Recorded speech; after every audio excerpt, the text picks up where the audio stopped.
Welcome back to From Fear to Fun, the podcast where we explore how to transform medical encounters with children from moments of fear into opportunities for fun, with connection, confidence, and cooperation.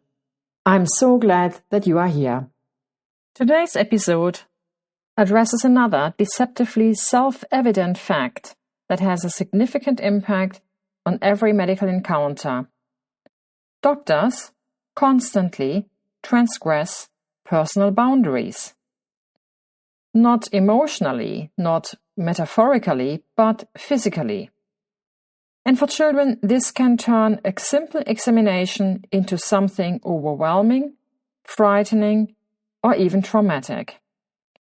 Let's explore why this happens, how it feels from the child's perspective, and what we can do to soften the impact. Different parts of the body carry different levels of intimacy. In a sense, hands are the Minister of Foreign Affairs, the socially acceptable point of contact with strangers. Shoulders, arms, and knees are way more personal. The neck, face, and head are deeply intimate, and any orifice or opening of the body is highly private, invitation-only territory. The closer we move towards the core of the body, the more alert and vulnerable a person feels.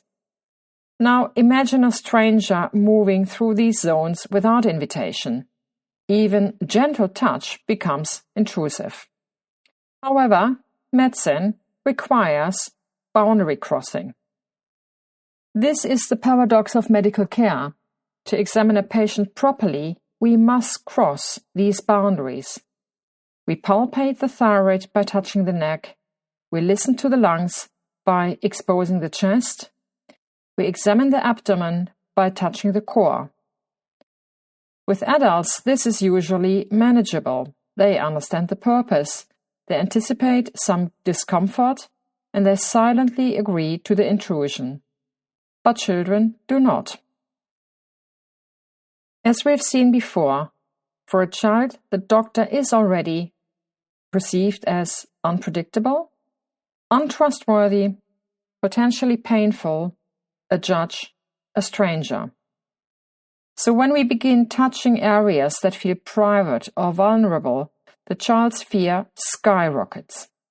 Their nervous system reacts instinctively. Fight, pushing, kicking, resisting. Flight, trying to escape the room. Freeze, shutting down, going still, and appearing cooperative. Fight and flight are easy to spot. Freeze is not. A child in freeze mode may look calm. They may allow the examination. They may not resist. But internally they are overwhelmed. They are learning, I cannot protect myself. My boundaries don't matter, and adults can do whatever they want to my body. This is not cooperation, it's submission, and it can have long-lasting emotional consequences. The key difference is that in cooperation, the child engages, interacts, and responds, and in freeze mode, the child becomes passive, silent, and disconnected. Recognizing this distinction is essential.